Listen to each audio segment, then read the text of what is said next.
kita simak, kita pahami dalam kehidupan kita. Kami ambil dari Yesaya pasal 66 ayatnya yang ke-12 sampai dengan 13. Demikianlah bunyi firman Tuhan. Sebab beginilah firman Tuhan, sesungguhnya aku mengalirkan kepadamu keselamatan seperti sungai, dan kekayaan bangsa-bangsa seperti batang air yang mengalir. Kamu akan menyusu, akan digendong, akan dibelai-belai di pangkuan, seperti seseorang yang dihibur ibunya. Demikianlah aku ini akan menghibur kamu. Kamu akan dihibur di Yerusalem. Bapak Ibu Saudara yang dikasihi oleh Tuhan, setiap kita harus menyadari bahwasanya keselamatan yang daripada Tuhan itu mengalir seperti sungai. Di tempat kita ini ada Sungai Rokan yang kadang-kadang banjir, kadang-kadang surut. Tapi aliran sungai itu sangat dahsyat dan luar biasa dan sangat besar ada. Seperti itulah keselamatan yang Tuhan berikan kepada kita, tidak henti-hentinya. Dalam 1 tahun penuh, tahun 2023, keselamatan yang daripada Tuhan itu terpelihara bagi kita semua sampai pada hari ini. Dan kita percaya, penuh pengharapan sampai Tuhan Maranatha, keselamatan kita terpelihara dengan baik. Karena itu Bapak Ibu Saudaraku, tidak ada alasan untuk tidak bergereja. Tidak ada alasan untuk tidak memuji Tuhan. Sebab Tuhan mempunyai janji yang sangat besar bagi anak-anaknya, menjaminkan keselamatan itu di dalam hidupnya. Bapak Ibu Saudaraku yang dikasih dalam nama Tuhan, itu seberapakah banyaknya kebaikan yang telah kita persembahkan kepada Tuhan dibandingkan dengan kebaikan Tuhan hanya dalam bentuk keselamatan saja. Kita berjalan selamat, kita bekerja selamat, kita istirahat selamat, kita makan bisa selamat. Semua karena berkat Tuhan yang besar. Manusia hanya menghitung keuntungannya sendiri tanpa memperhitungkan si pemberi berkat yang besar itu, kapan dia mau bersyukur kepadanya, di mana dia mau bersyukur kepadanya, apa yang mau diperbuat kepadanya.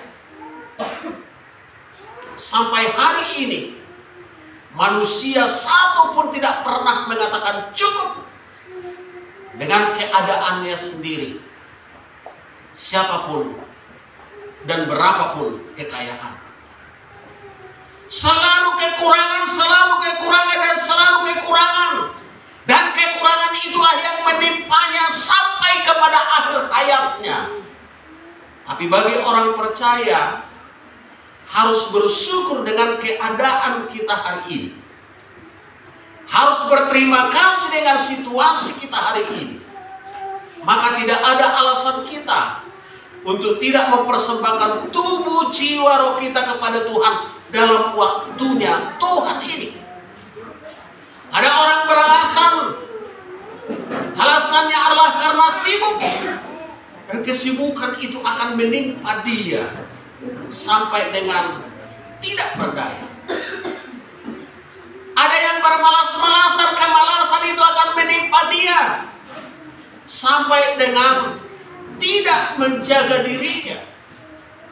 Karena itu kita harus menjadi anak-anak Tuhan yang mempunyai perhatian kepada Allah yang memeliharakan kita.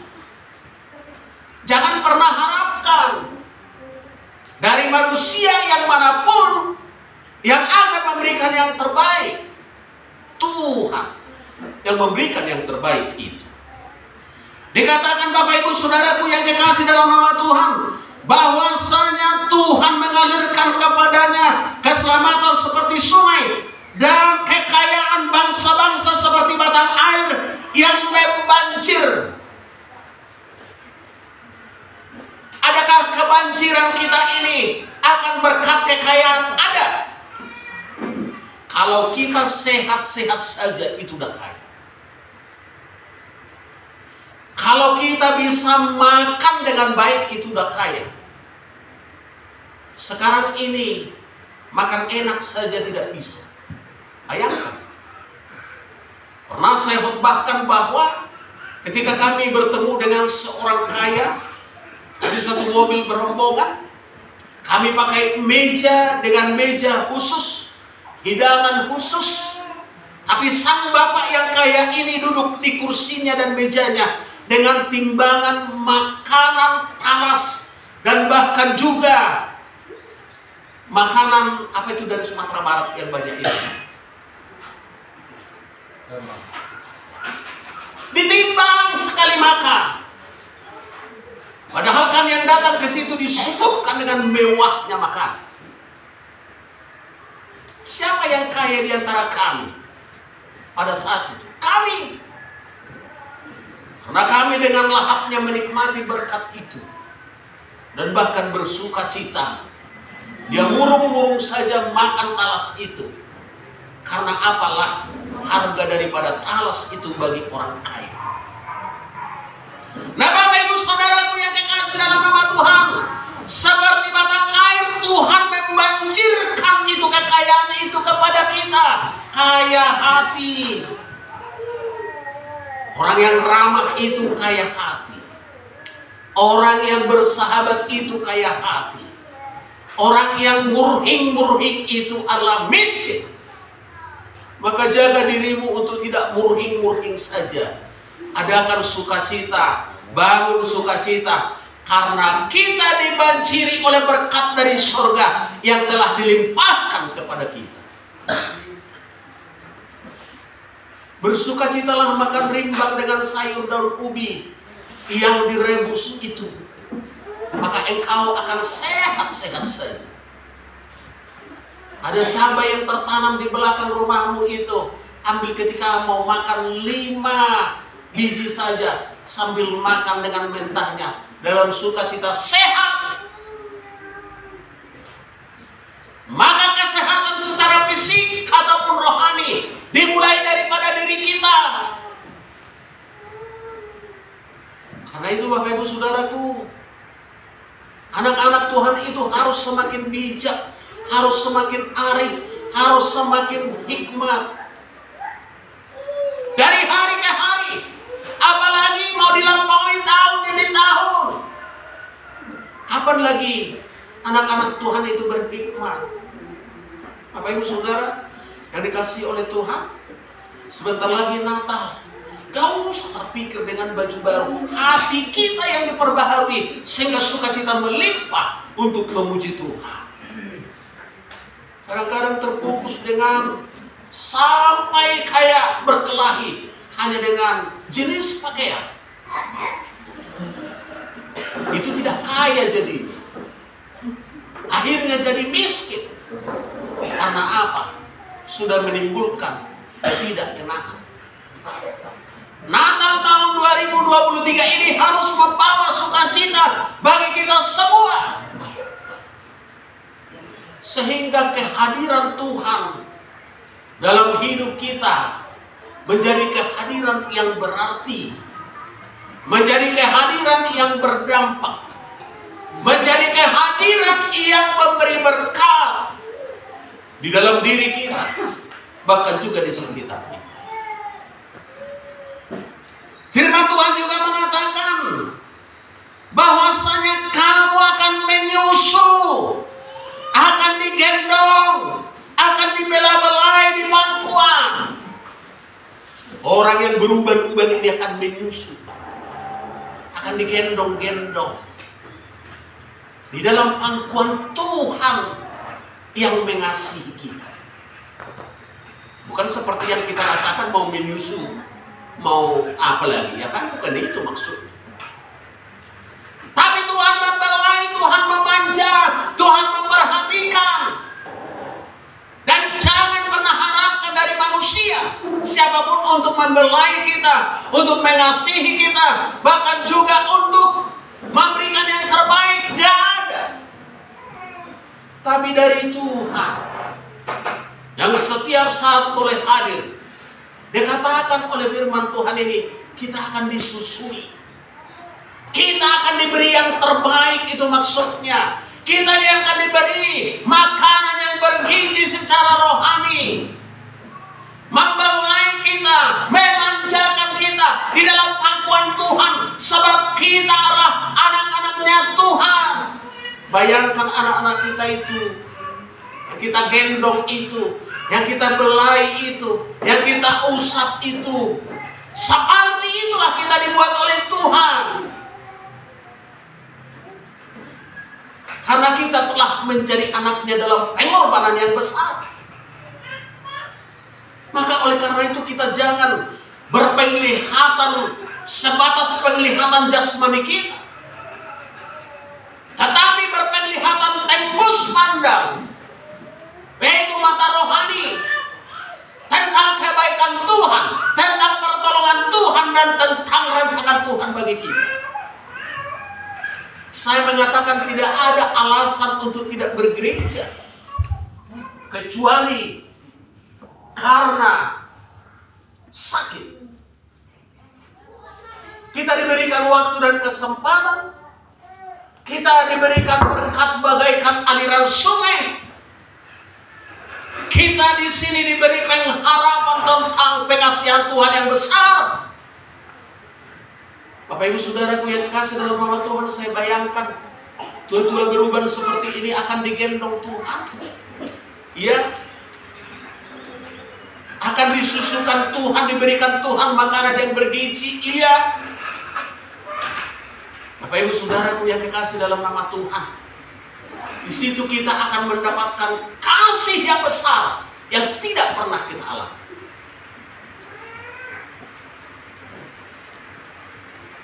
Kasih ibu sepanjang jalan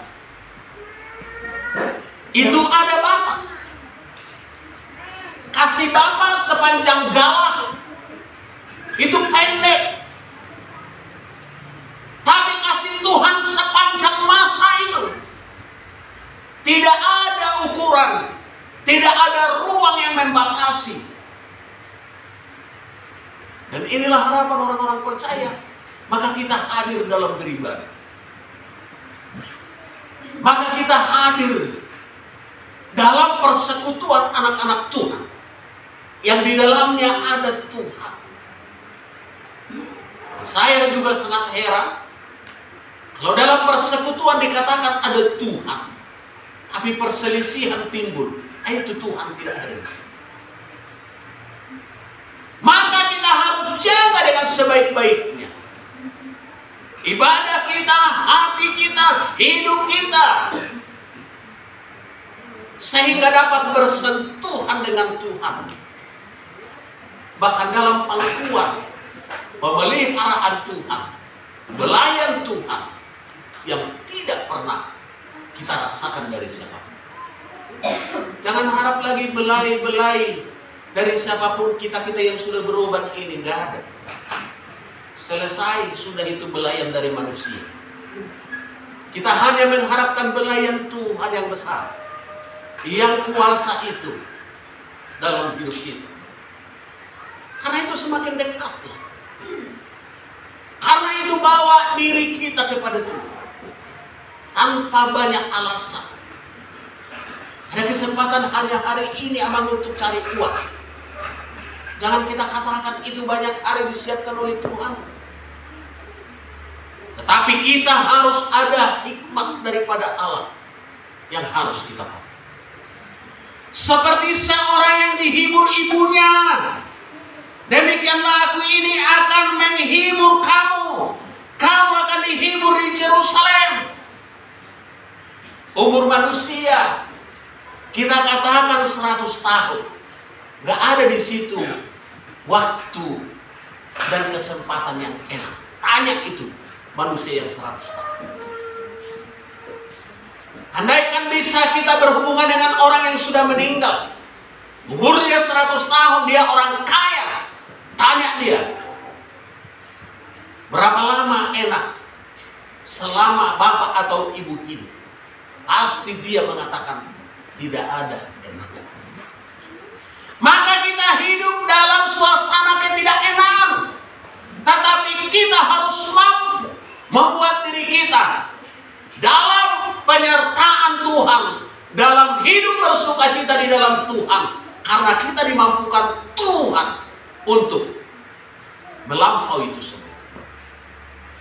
Nah itu Bapak Ibu Saudara, firman Tuhan ini mengajak kita, firman Tuhan ini mengingatkan kita, firman Tuhan ini mendorong kita untuk menggunakan waktu dengan sebaik-baiknya, dengan skala prioritas.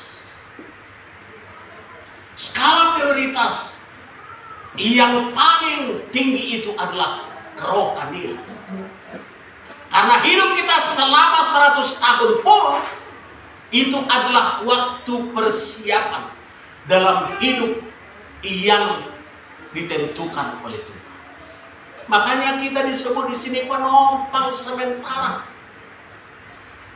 Apalah yang mau kita sombongkan dalam hidup sementara. Bagi Tuhan hidup sementara itu sampai dengan 200 tahun, 300 tahun. Sebab hidup bersama Dia tidak ada waktu yang membatasi. Dan itu tujuan daripada orang percaya. Maka dikatakan di dalam suratan Petrus, kamulah yang paling malang kalau kamu hanya berpengharapan di dunia ini. Kita ada di dunia ini hanya sekedar hidup dan menjalani kehidupan kita. Pengharapan kita adalah bersama dengan Tuhan. Disitulah kita digendong, disitulah kita bersukacita, disitulah kita dibelai oleh Tuhan atas keringat dan atas perjuangan kita dalam menjalani kehidupan yang tidak enak. Karena itu Bapak Ibu, jalanilah hidup yang tidak enak itu dengan baik. Jalanilah kehidupan yang tidak menyenangkan itu dengan baik. Tapi harapkanlah di dalam iman, kehidupan bersama dengan Tuhan itu pasti yang terbaik. Di Yerusalem dikatakan bahwa kita akan dihibur oleh Tuhan atas semua kesusahan kita, atas semua kesulitan kita, atas semua pergumulan kita. Maka jalanilah dengan baik kehidupan itu. Demikian firman Tuhan hari ini. Tuhan Yesus memberkati kita. Mari kita sama-sama bangkit berdiri untuk berdoa kepada Tuhan.